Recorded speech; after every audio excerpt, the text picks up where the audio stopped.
Cards hit the felt with the wet sound of expensive paper on blood money. Sarah Chen kept her eyes down, pen moving across the notepad, English to Korean, Korean to English, while 8 men played poker in a room that smelled like cigar ash and fear. She'd learned not to look at faces. Faces asked questions. Raise 200,000, she translated. The man across the table, some tech CEO whose hands shook, stared at his chips like they might save him. It was 2:47 a.m. on a Thursday in March. Sarah had been translating illegal card games for 11 months. 11 months since her brother's funeral. 11 months since a man in a black suit said, "Daniel owed us $340,000. Work it off or we'll take your mother's restaurant." No contract, no negotiation, just math. "Call," the CEO's voice cracked. Sarah's pen paused. The air conditioning cycled off. Someone's breathing had stopped. She looked up. Kang Min-woo sat at the head of the table. He hadn't been there 30 seconds ago. No one acknowledged his arrival. The dealer, a man Sarah had seen break someone's wrist with a smile, kept his eyes on the cards like Kang was an eclipse you didn't look at directly. Kang was 53, slate gray suit, silver watch that cost more than her mother's mortgage. Hair combed back with the precision of a man who controlled every detail of his life, including which people stopped living. He stood behind the tech CEO's chair and leaned down. Sarah heard herself stop breathing. Kang whispered something in Korean, so quiet she almost missed it. 7 syllables, soft as a lullaby. 당신의 죄가 당신을 기억할 것입니다. Your sins will remember you. The CEO froze. His chips clattered to the floor. His chair screeched backward. He was moving, past the bodyguards, past the bar, past Sarah, like a man who'd just seen his own funeral. The room emptied in 40 seconds. Not running, walking, fast, controlled, silent evacuation. The dealer pocketed the deck. The security guy left his earpiece on the table. One player didn't even grab his coat. Just gone. Sarah sat alone at the table with $1.6 million in chips scattered like evidence. Kang hadn't moved. He picked up an abandoned glass of whiskey. His eyes met hers over the rim. Miss Chen. Her name in his mouth felt like a diagnosis. You speak Korean very well. Thank you. Her voice came out steady. Your brother spoke it too. Not as fluently, but enough. The room tilted. He worked for you, she said. Kang smiled. It didn't reach his eyes. He worked off a debt, like you. He died. He made choices. Kang set the glass down with the care of a man placing a chess piece. Do you know what I just said to that man? Sarah's pen was still in her hand. She realized she'd written the phrase down. 당신의 죄가 당신을 기억할 것입니다. I know what the words mean. I don't know what they mean to you. Kang studied her. Outside car engines started, the underground garage echoing with flight. Smart, your debt is $197,000 now. 11 months of excellent work. If you remain excellent, you'll be free by next January. He walked toward the door, stopped, turned halfway back. Forget what you heard tonight, Miss Chen. Some translations aren't meant to be understood. The door closed. Sarah sat in the empty room, staring at the phrase on her notepad. She pulled out her phone, opened Google, typed, 당신의 죄가 당신을 기억할 것입니다. Missing person. The first result loaded. Hannah Cho, age 29. Missing November 2019. Last seen. Private event, Gangnam District, Seoul. Witness statement, page 4. She seemed frightened. She said someone had whispered something to her in Korean. She wouldn't say what. Sarah's hands went cold. She scrolled. Jennifer Park, age 31. Missing February 2021, Vancouver. Police report. Bartender recalls subject leaving suddenly after brief interaction with unidentified male. Subject appeared shaken. Michelle Song, age 34, missing August 2023, Los Angeles. Security footage transcript. Subject exhibits visible distress after speaking with unidentified individual. Does not return. 3 women, 3 cities, 3 disappearances. All Korean American. All last seen at private events. all described as suddenly terrified. Sarah looked at the empty chair where the CEO had been sitting. He'd run like a man being chased by something invisible. Her phone buzzed. Unknown number. Sarah's breath caught. She looked up at the security camera in the corner. The red light was off. It had been on when she arrived. She stood, grabbed her bag, walked to the elevator with her pulse hammering in her ears. The doors closed. She looked at her reflection in the brass and realized Kang hadn't asked her to translate the phrase. He'd wanted her to hear it. Sarah didn't sleep. She sat at her kitchen table until sunrise, laptop open, coffee going cold, searching for connections that made her stomach turn. 4 women now, not 3. Susan Kang, age 28, missing June 2018, Seattle. The oldest case, reported by her sister. Last seen leaving a corporate dinner. The detective's notes mentioned uncharacteristic behavior and apparent fear response before disappearance. All Korean American, all between 28-34. All vanished after private events in cities with known Korean organized crime presence. Sarah pulled up her brother Daniel's phone records from the month before he died. She'd gotten them from the police after his accidental overdose. Fentanyl-laced heroin, they said. Clean kid, first-time user, tragic mistake. She'd never believed it. Daniel's last 50 calls, unknown numbers. Burner phones, probably. But 3 calls stood out, all to the same Seattle area code, all in the week before Susan Kang disappeared. Her hands shook as she cross-referenced the dates. Daniel had called that number on June 3, 2018. Susan Kang vanished June 8th, 5 days later. Sarah's phone rang. She jumped, spilling cold coffee across her keyboard. Unknown number. She stared at it. 4 rings, 5, answered. Silence then. You worked late. A woman's voice. Professional. Cold. Mr. Kang appreciates dedication, but he's concerned you might be overextending yourself. Who is this? A friend reminding you that your contract is translation work, not research. I don't have a contract.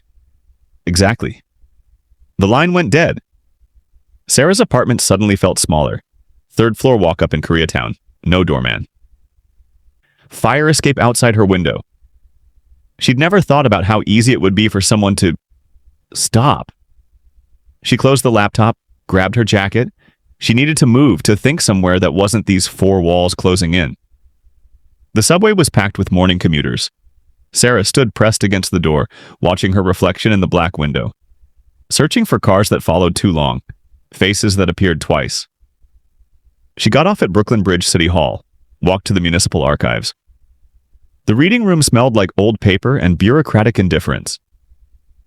Sarah filled out request forms for Daniel's death investigation file. The clerk barely looked at her. 2 to 3 hours, he said.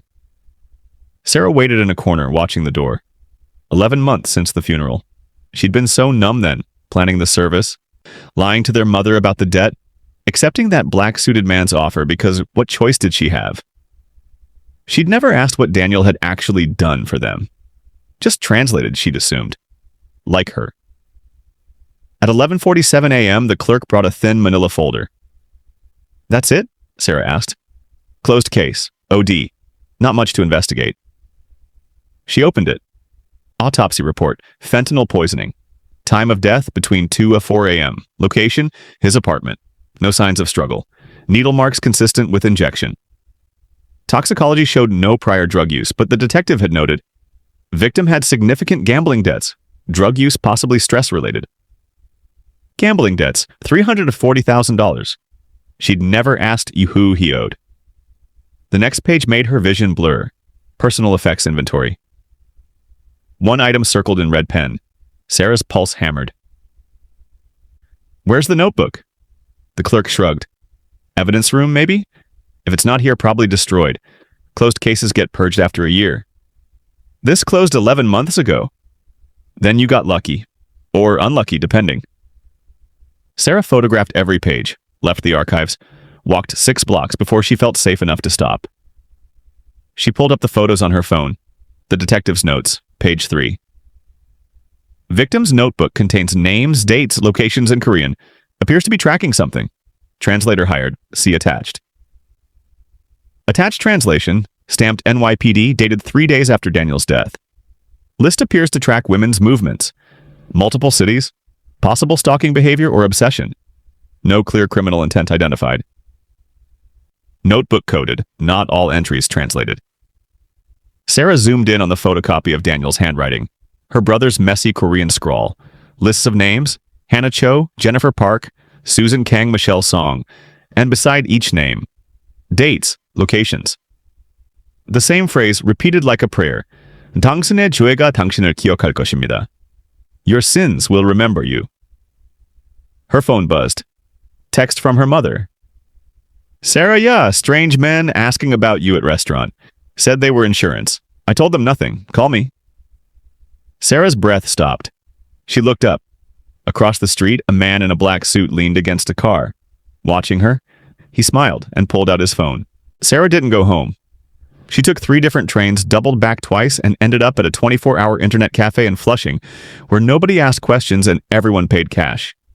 She rented a computer in the back corner, faced the door, opened a fresh browser. If Daniel had been investigating these women, he'd left breadcrumbs. She just had to find them before someone found her.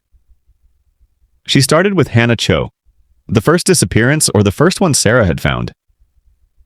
November 2019.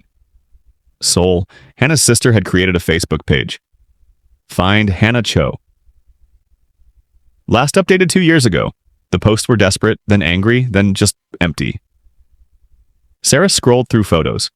Hannah at her law school graduation. Hannah at a restaurant opening. Hannah standing in front of a building Sarah recognized. The Hanwha Tower, Gangnam District. The same building appeared in Michelle Song's Instagram, posted 3 weeks before she vanished. Caption: Celebrating new partnerships. Sarah's fingers moved faster. Jennifer Park's LinkedIn. Attended Private Investor Summit, Vancouver, February 2021. The event photo showed a ballroom. In the background, barely visible, a banner with Korean text. Hanwha Hanwha Group, the same corporation. Susan Kang's sister had uploaded photos to the missing persons database. One showed Susan's calendar from June 2018. June 7th circled Hanwha Dinner, Seattle. She vanished June 8th. Sarah pulled up her notes, cross-referenced dates. Hannah Cho. Hanwha Corporate Event, November 14th, 2019. Missing November 16th. Jennifer Park. Hanwha Investor Summit, February 10th, 2021. Missing February 12th. Susan Kang. Hanwha Executive Dinner on June 7th, 2018. Missing June 8th. Michelle Song. Hanwha Partnership Celebration, August 19th, 2023. Missing August 24th, all within 48 hours of attending Hanwha events. Hanwha Group, one of South Korea's 10 largest conglomerates. Banking, construction, defense contracts, revenue in the billions, and Kang Min-woo sat on their advisory board. Sarah found the corporate registry, scanned the names. Kang Min-woo, Special Consultant, International Relations, 2015-present. International Relations, 4 countries, 4 cities, 4 women. She searched Hanwha's corporate structure. The public-facing side was clean, Fortune 500 clean, but corporations that size had shadows. She found a South Korean news article from 2017. Auto-translated, Hanwha executive questioned an illegal lobbying scandal. No charges filed, investigation closed due to lack of evidence. Another from 2019. Prosecutors drop case against Hanwha subsidiary. Witnesses recant testimony. 2021. Hanwha critic found dead in apparent suicide. Family disputes findings. The pattern wasn't just the women, it was silence. Sarah's hands were shaking now. She pulled up Daniel's phone records again.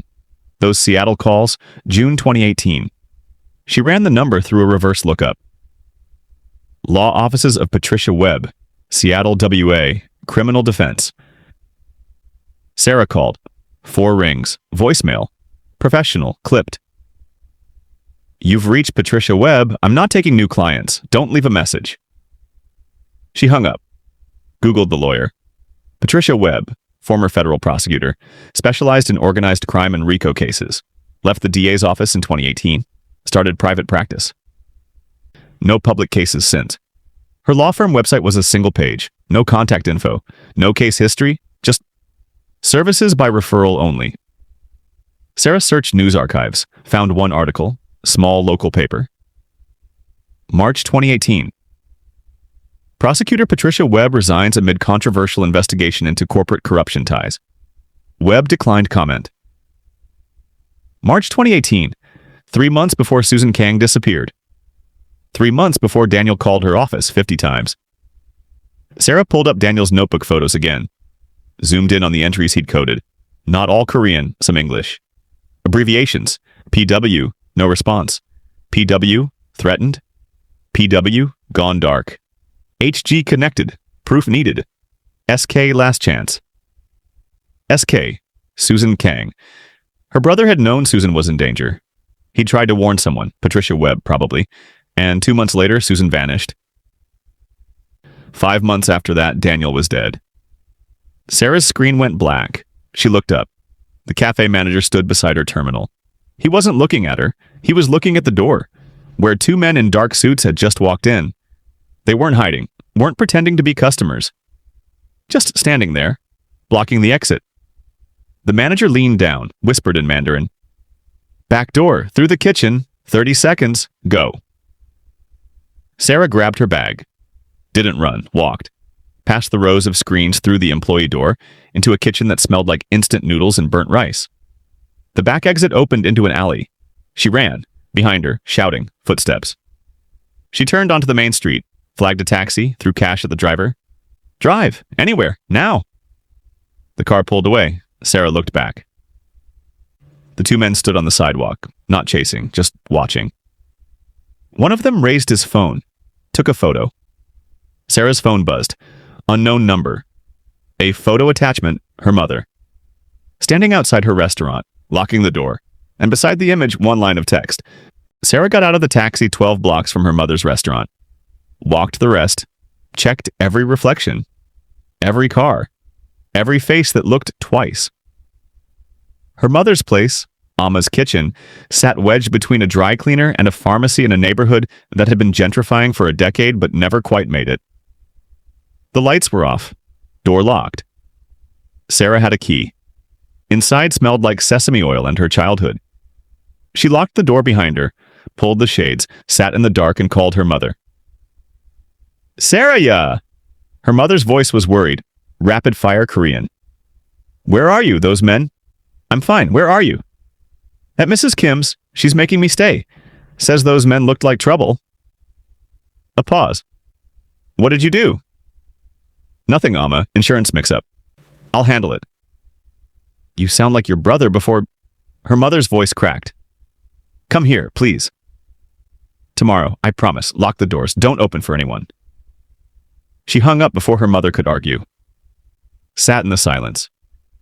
Daniel used to do inventory here on Sundays, counting soup containers, checking expiration dates, joking that he'd marry whoever could make kimchi as good as Amma's. He'd been dead 13 months, and Sarah had never asked the right questions. Her phone lit up, not a call, a calendar invitation. Meeting request. Tomorrow, 2 odd p.m. The Peninsula Hotel, rooftop bar. Attendee, Kang Min-woo. No message, no subject line, just an invitation she couldn't decline. Sarah closed her eyes, tried to think like Daniel would have. Methodical, careful. What did she actually know? 4 women disappeared after Hanwha events. Kang worked for Hanwha. Kang whispered the same phrase before they vanished. Daniel had been tracking this. A lawyer had gone silent, and now Kang wanted to meet. Not to kill her. If he wanted that, she'd already be dead. He wanted something else. The Peninsula rooftop bar was the kind of place where cocktails cost $40 and everyone pretended not to be impressed by the view. Sarah arrived 15 minutes early. Wore the same black dress she'd worn to Daniel's funeral. It felt appropriate. Kang sat at a corner table facing the door. Waiting, he stood when she approached. Pulled out her chair. Miss Chen, thank you for coming. I didn't think I had a choice. Everyone has choices. He gestured to the chair. Sit, please. She sat. He poured tea from a ceramic pot. Green tea? expensive from the smell. "You've been busy," he said, "researching things that don't concern you." "They concern my brother." "Your brother made the mistake of thinking justice was simple." Kang sipped his tea. He thought he could save people by exposing patterns. He was wrong. He found 4 women. You made them disappear. Kang's expression didn't change.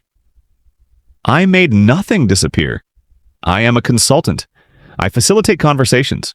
Sometimes those conversations reveal uncomfortable truths." "What truths?" He set down his cup, leaned back. "What do you know about Hanwha Group?" "Conglomerate, billions in revenue. You're on their advisory board." "I advise them on international discretion. When powerful people make mistakes, affairs, embezzlement, witness intimidation, I help make those mistakes." "Less visible." Sarah's stomach turned. The women weren't mistakes, they were victims. They were complications. Kang's voice stayed gentle, terrifying in its calm. Hannah Cho was auditing accounts she shouldn't have seen. Jennifer Park was dating an executive's husband. Susan Kang, no relation to me, was threatening to expose labor violations. Michelle Song had evidence of contract fraud. "So you killed them." "I offered them choices, money, relocation, silence." He paused. "They refused, so I introduced them to people who made different offers." The phrase, "Your sins will remember you." What does it mean? Kang smiled. "It means I've given them the chance to confess, to walk away. If they choose pride over survival, the consequences are theirs to bear." Sarah's hands clenched under the table. "Where are they?" "Gone." Disappeared isn't always death, Miss Chen. Sometimes it's simply gone. He slid a folder across the table. Inside, a bank statement, her name. Account balance, $340,000. Your debt paid in full, plus another $200,000 for your trouble. Sarah stared at the numbers. "All I ask," Kang said quietly, "is that you stop looking, stop asking. Your brother didn't understand that some truths cost more than they're worth. You're smarter than him." "Am I?" "You're here. He's dead." Kang stood, buttoned his jacket. "The money transfers tomorrow. Your mother's restaurant will never have problems again. You'll be free." He walked toward the elevator, stopped. "One more thing," he turned. "Your brother's notebook. The police have a copy. I have the original. If you'd like it, as a keepsake, I can arrange that." Sarah's throat tightened. "Why?" "Because you deserve to know what he was willing to die for." Kang pressed the elevator button. "And decide if you are too." The doors opened. He stepped inside. 2 p.m. tomorrow, same place. Bring your answer." The doors closed. Sarah sat alone with the folder. $540,000. Her freedom, her silence, her brother's grave. Sarah didn't go home. She went to Daniel's storage unit, the one she'd been paying for every month since his death. The one she'd never opened because opening it meant accepting he was gone. Unit 237, 3rd floor, climate-controlled, $89 a month. She stood outside the rolling metal door at 11 p.m., key in hand, trying to remember how to breathe. Inside, boxes, his college textbooks. Winter clothes their mother had insisted he keep. A bike he'd bought and never ridden. Normal, ordinary. The fragments of a life interrupted. Sarah pulled the chain on the overhead bulb and saw it. A fireproof safe. Small, digital lock. She knelt beside it, tried his birthday. Nothing. Their mother's birthday. Nothing. Then tried the date he died. 08142024. The lock clicked open. Inside, a USB drive. 3 passports, all his photo, different names, $40,000 in cash, bundled, and a leather journal. Sarah's hands shook as she opened it. Daniel's handwriting, neat at first, then frantic, scratched, desperate. March 15th, 2018. Met Patricia Webb today, former prosecutor. She says Hanwha has been disappearing people for years. Whistleblowers, auditors, anyone who gets too close. She tried to build a case in 2017. Every witness recanted or vanished. She got death threats. Had to stop. But she kept the files. April 3rd, 2018. Patricia gave me names. Susan Kang is next. She found evidence of Hanwha bribing city officials in Seattle. $12 million in illegal contracts. She's planning to go public. I warned her. She won't listen. June 9th, 2018. Susan's gone, just like Patricia said. Police won't investigate. Family's been threatened. I'm the only one who knows the pattern. June 30th, 2018. I owe them $340,000. Gambling debt, they say. I never gambled. They manufactured it. Leverage. Now I'm translating for them. Watching them plan the next one. November 20th, 2019. Hannah Cho, lawyer, found accounting fraud at Hanwha subsidiary. Kong whispered to her at the Seoul event. Same phrase. She left terrified. I tried to warn her. 2 days later, gone. February 15th, 2021. Jennifer Park. I was there. I watched Kang whisper to her. I know what he says now. Your sins will remember you. It's not a threat. It's a ritual. He believes confessing before killing absolves him, like he's giving them last rites. Sarah's vision blurred. August 22nd, 2023. Michelle song, number 4. I have proof now. Photos, recordings. Flight records showing Kang in every city before each disappearance. But no bodies, no crime scenes. Just erasure. I'm going to Patricia. She'll know what to do. August 29th, 2023. Patricia won't help. Too scared. I don't blame her. I'm scared too. But I can't stop. If I stop, I'm complicit. If I continue, I'm dead. Either way, I'm damned. September 2nd, 2023. They know I'm keeping records. Kang smiled at me today. Said my debt would be forgiven if I focused my priorities. Translation, stop or die. I told him I'd think about it. September 7th, 2023. Sarah's smart, smarter than me. If something happens, she'll find this. She'll understand. Tell Alma I'm sorry. Tell Sarah the USB has everything. Names, dates, evidence. Enough to end this. But only if someone's brave enough to use it. The last entry was dated September 10th, 2023. 4 days before he died. Just 2 words. I'm ready. Sarah closed the journal, picked up the USB drive, plugged it into her phone, files loaded, hundreds of them, audio recordings, Kang's voice, conversations, planning meetings, photos, Kang with Hanwha executives, with government officials, with men Sarah recognized from FBI most wanted lists. Flight records, Kang's private jet, Seoul, Vancouver, Seattle, Los Angeles, always 48 hours before each woman vanished. Bank transfers, millions moving through shell companies. Hanwha to offshore accounts. Offshore accounts to... Sarah's breath stopped. One account name. W. Kang Trust. Recipient payments labeled consultation fees. Amounts $2.3 million, $1.8 million, $3.1 million, $2.7 million. Dates matching each disappearance. Kang wasn't just covering up crimes. He was being paid to make people vanish. Her phone buzzed. Text from unknown number. Tomorrow, 2 p.m. Bring the USB. Trade for the truth about where they are. All 4. Alive. Okay. Sarah stared at the message. Then another text. Or keep it. Go to the FBI. Watch your mother's restaurant burn. Your choice, Miss Chen. A photo loaded. Her mother, asleep in Mrs. Kim's guest room, taken from inside the house 30 minutes ago. Sarah arrived at the peninsula at 1:45 p.m. USB drive in her pocket. Phone recording. Every file backed up to 3 cloud accounts under fake names.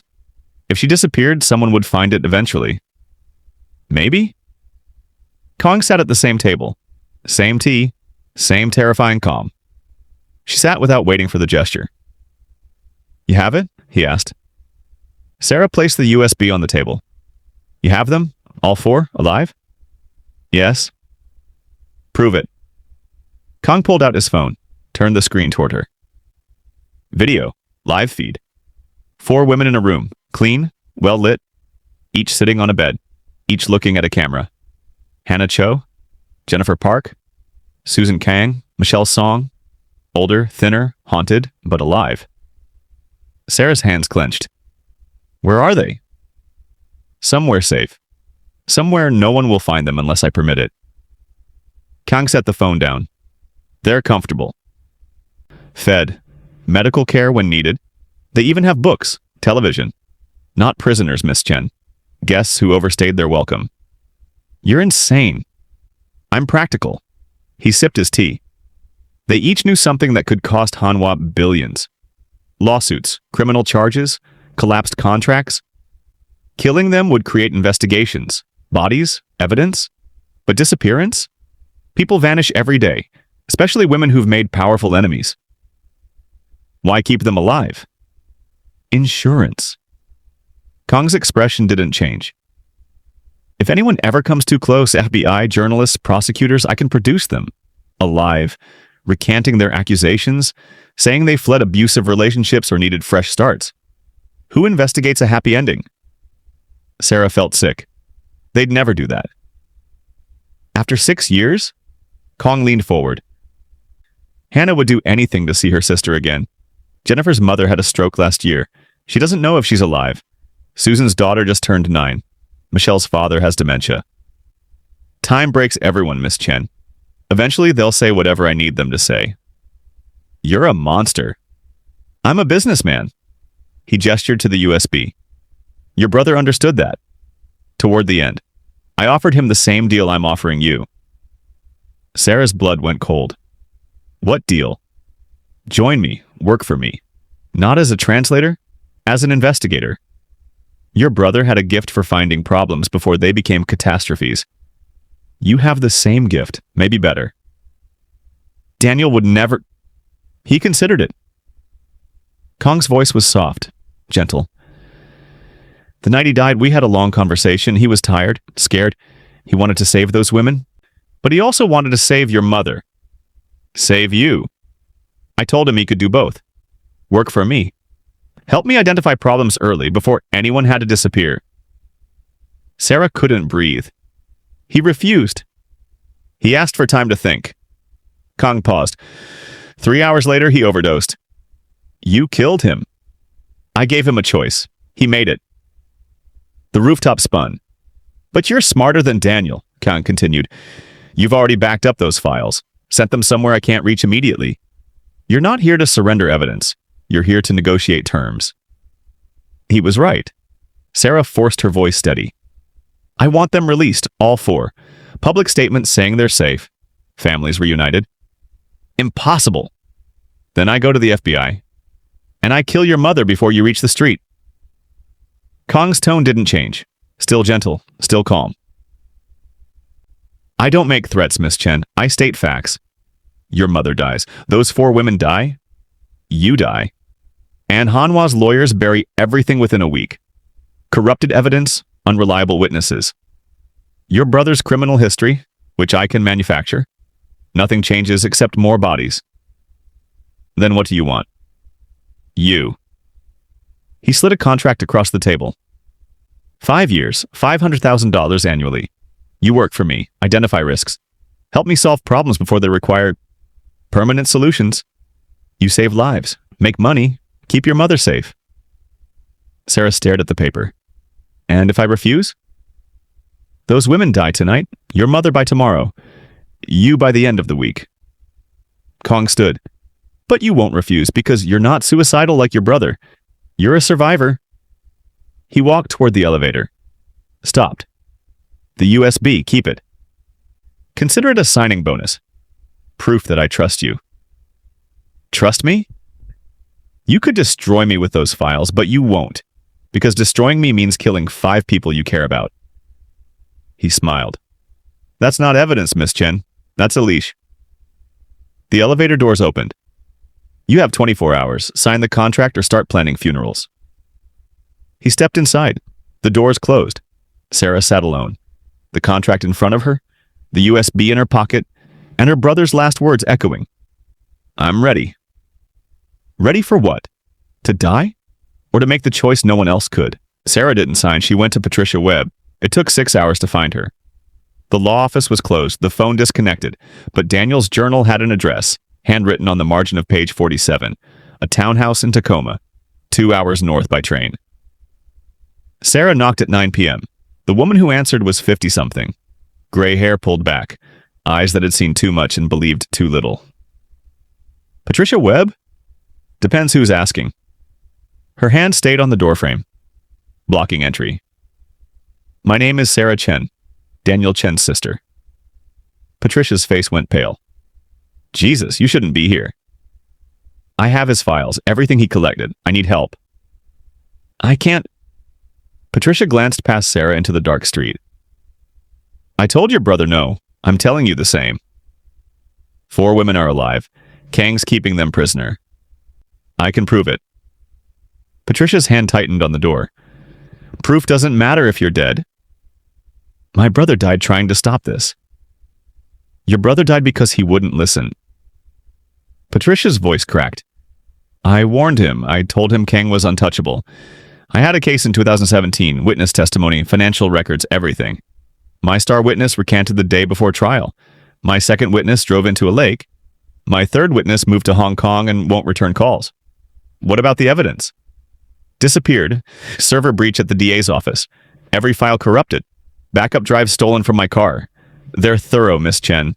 They don't leave loose ends. I'm a loose end. Not yet. Right now, you're a problem they can solve with money or threats. Once you become evidence, you're a body. Patricia started closing the door. Go home. Take whatever deal Kang offered. Survive. Sarah pulled out her phone, showed the video of the 4 women.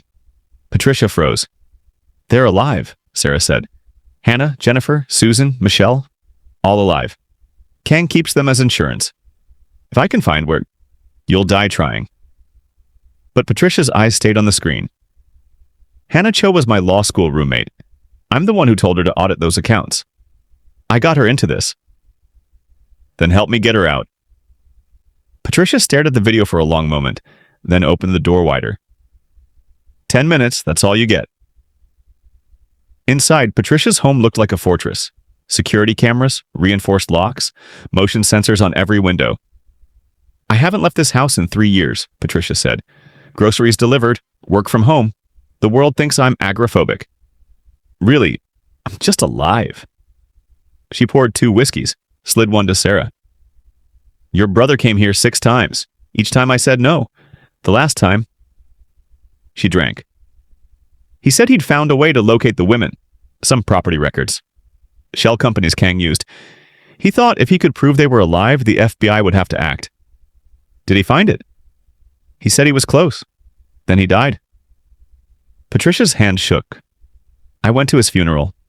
Saw you and your mother. Wanted to say something. But what? Sorry your brother died investigating my failure? Sarah pulled out the USB. Everything's here. His research, audio recordings, financial transfers, and I know Kang keeps them somewhere he can reach in hours. Somewhere isolated but accessible.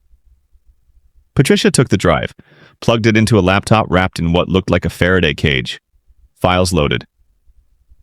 She scrolled through Daniel's research, stopped at a folder labeled Properties. He was tracking shell company real estate purchases. Patricia opened spreadsheets.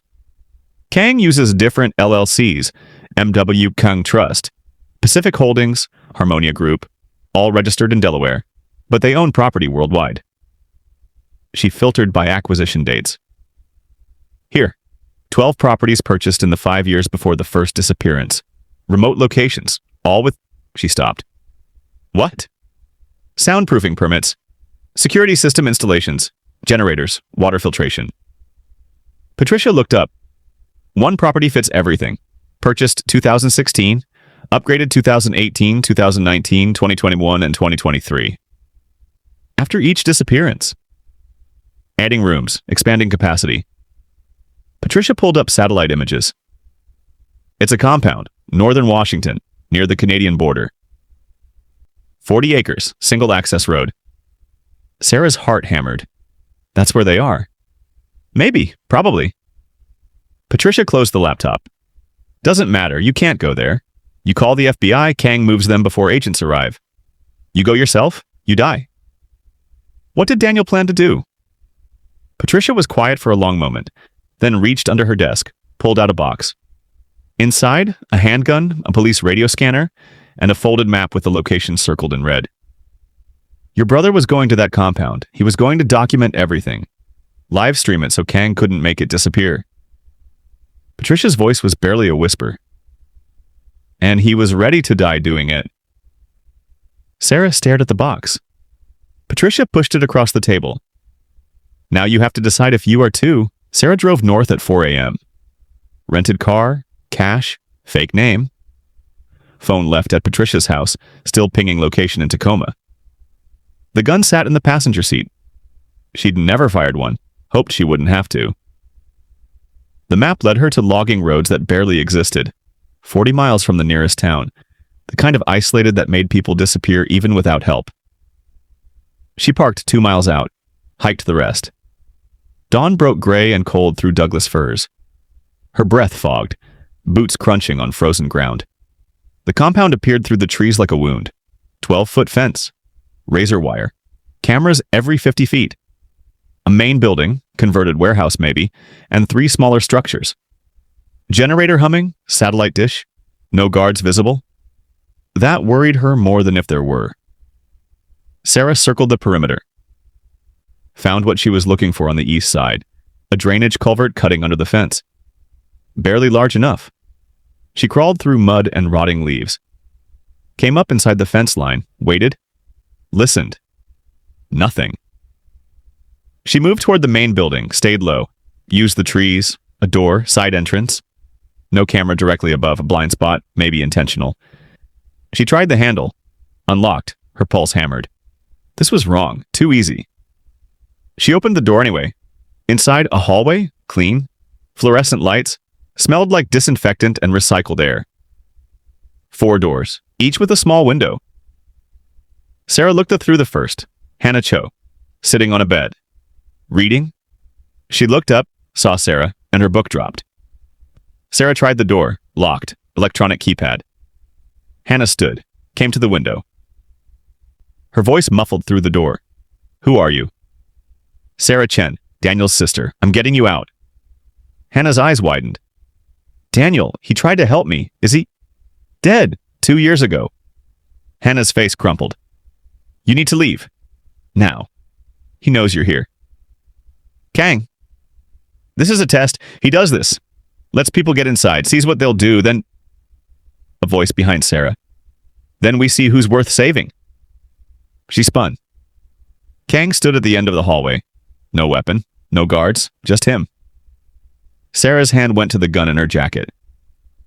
You won't shoot me, Kang said quietly. You're not built for it. Try me. Your brother said the same thing. He made it this far too.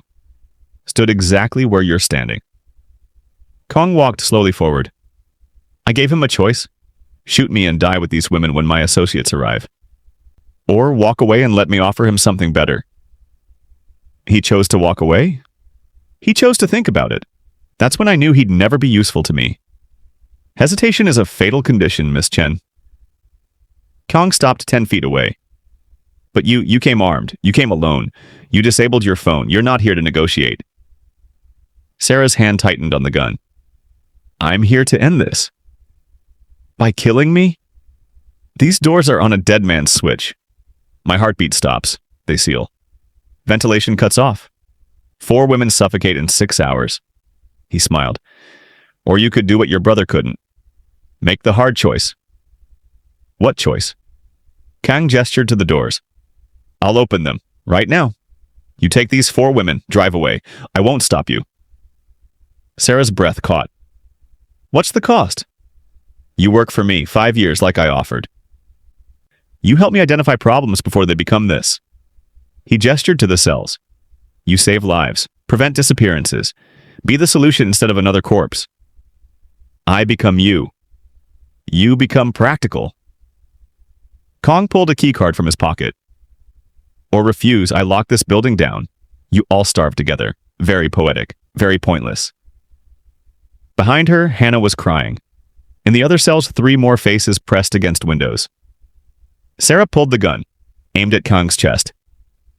Dead man's switch, he reminded her. You pull that trigger, you murder them. Her hand shook. Daniel stood here, gun pointed at me. Same calculation. Kang's voice was soft. He lowered the gun, asked for time. I gave him 3 hours. He used it to overdose rather than make the choice. You killed him. I gave him an impossible decision. He chose escape. Kang held out the key card. You're stronger than him. Prove it. Sarah's finger moved to the trigger. Kang waited. Behind her, Hanwha whispered, Don't, please, just let us go. Whatever he wants, give it to him. The gun felt like lead. Kang's eyes never left hers. 5 seconds, Miss Chen. Then I leave and seal this building forever. 5. 4. Sarah closed her eyes, made the choice Daniel couldn't. Sarah pulled the trigger. The click echoed. Empty chamber. Kang didn't flinch. I removed the bullets when you were crawling through the culvert. Did you really think I wouldn't watch you arrive? Sarah's arm dropped. Kang took the gun from her hand. Gently, like disarming a child. Your brother brought a gun too, also empty by the time he got here. The difference is he never pulled the trigger. Kang pocketed the weapon. You're willing to kill. That's valuable. The keycard, Sarah said, her voice hollow. You promised. I did. Kang swiped the card. All 4 doors clicked open. Hannah stumbled out first. Then Jennifer, Susan, Michelle. 4 women who'd been ghosts for years, blinking in the hallway light like they'd forgotten what freedom looked like. Hannah grabbed Sarah's arm. We need to run, now. Before I what? Kang asked. I gave my word. You're free to leave. You're lying, Michelle said. Her voice shook. You'll kill us the moment we're outside. If I wanted you dead, you'd have been dead years ago. Kang gestured toward the exit. There's a van outside. Keys in the ignition. Drive to the main road. Turn left. You'll hit a town in 40 minutes. Police station is on Main Street. No one moved. This is a trick, Susan whispered. It's a transaction. Kang looked at Sarah. They go free. You stay. 5 years of service. That was the deal. Sarah's stomach turned. Let them leave first. Of course. Kang stepped aside. Ladies, you're free? Jennifer moved first, slowly, watching Kang like he might strike. Then Hannah, Susan, Michelle. They walked past him, toward the exit. Hannah stopped at the door, looked back at Sarah. Come with us, please. I can't. He'll kill you. He needs me alive. Sarah's voice was steady. Go. Tell your families you're safe. That's what my brother wanted. Tears streamed down Hannah's face. But she left. The door closed behind them. Engine started outside. Tires on gravel, fading into distance. Sarah stood alone with Kang. You actually let them go, she said. I keep my promises, unlike most monsters. Kang walked to a window, watched the van disappear into the trees. They'll go to the police. The police will investigate. They'll find this compound empty. No evidence, no prisoners, just an abandoned property. They'll testify. 4 women with no proof, no bodies, no crime scene. Against Hanwha's lawyers? Kang turned back. In 6 months, they'll be dismissed as confused. Trauma victims seeking attention. The compound will be sold and demolished, and you'll still be working for me. Sarah's chest tightened. You planned this. I planned for every possibility, including the one where you were brave enough to trade yourself. Kang smiled. That's why you're more useful than your brother. He wanted to be a hero. You're willing to be a villain if it saves lives. I'm nothing like you. Not yet. Kang walked past her toward the exit. Come, we have work to do. What work? There's a whistleblower in Singapore, accountant, found evidence of securities fraud. He's planning to go public next week. Kang held the door open. You're going to convince him not to. And if I can't, then you'll help me decide what happens to him. That's your job now, Miss Chen. Prevention, deterrence, occasionally, removal. Sarah didn't move. The USB drive, all of Daniel's evidence, I still have it. Backed up in 3 locations, I know. Kang's expression didn't change. You think that protects you? It doesn't. It makes you complicit.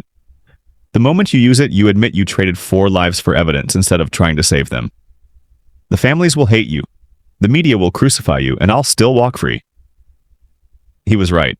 Sarah had become the one thing she'd sworn she wouldn't. A person who made impossible choices and lived with them. 5 years, Kang said. Then you're free. Contract fulfilled. You'll have enough money to disappear? Start over, forget any of this happened. I'll never forget. No, but you'll learn to live with it. Kang gestured to the door again. That's the real skill, Miss Chen. Not killing, not saving. Just surviving what you've become. Sarah walked to the door. Stopped. My brother. The overdose. Did you force the needle in his arm? Kang was quiet for a long moment. No, I gave him the choice I gave you. He chose a third option. Kang's voice was almost sad. He chose to make me kill him by proxy, easier than living with what he'd have to become. Sarah stepped outside into the cold morning. Behind her, Kang locked the compound. 4 women were free, and Sarah Chen had just become a monster's apprentice. 1 year later. Sarah sat in a Singapore hotel room, watching rain streak the windows. Her phone showed a news article. Whistleblower withdraws fraud claims, cites personal reasons. The accountant's name was David Lim. He had a wife, 2 daughters, a mortgage. Sarah had given him a choice: accept $2 million and relocate, or refuse and watch his family suffer consequences he couldn't imagine. He'd accepted. No one disappeared, no one died. Sarah told herself that was victory. Her second phone buzzed. Kang.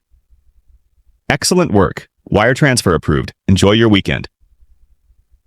$500,000 deposited, as promised. Her mother's restaurant was thriving now. New equipment, expanded dining room.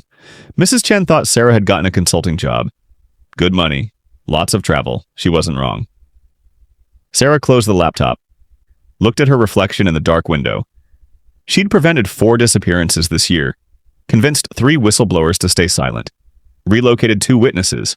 Paid off 1 journalist. No bodies. No violence. Just money. Threats. Leverage. The math worked. 4 women lived because she'd made this deal. David Lim's family was safe.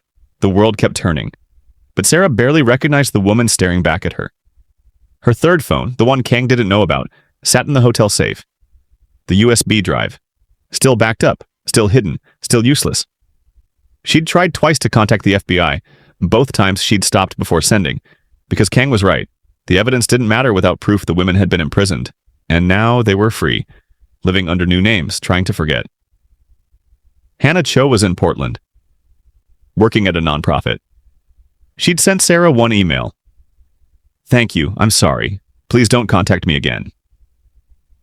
Jennifer Park had moved to Toronto, changed her name. Susan Kong was in Denver with her daughter. Michelle Song had disappeared. Actually disappeared. No forwarding address, no social media. Gone. They'd survived. That had to be enough. Sarah's reflection blurred. The truth was, she'd become exactly what Kang needed. Not a killer, not a monster. Just someone willing to make the choices no one else could stomach. Someone who saved lives by burying truth. Someone who protected the innocent by serving the guilty. Her first phone rang. Unknown number. She answered. Sarah Chen? A woman's voice, young, scared. Who is this?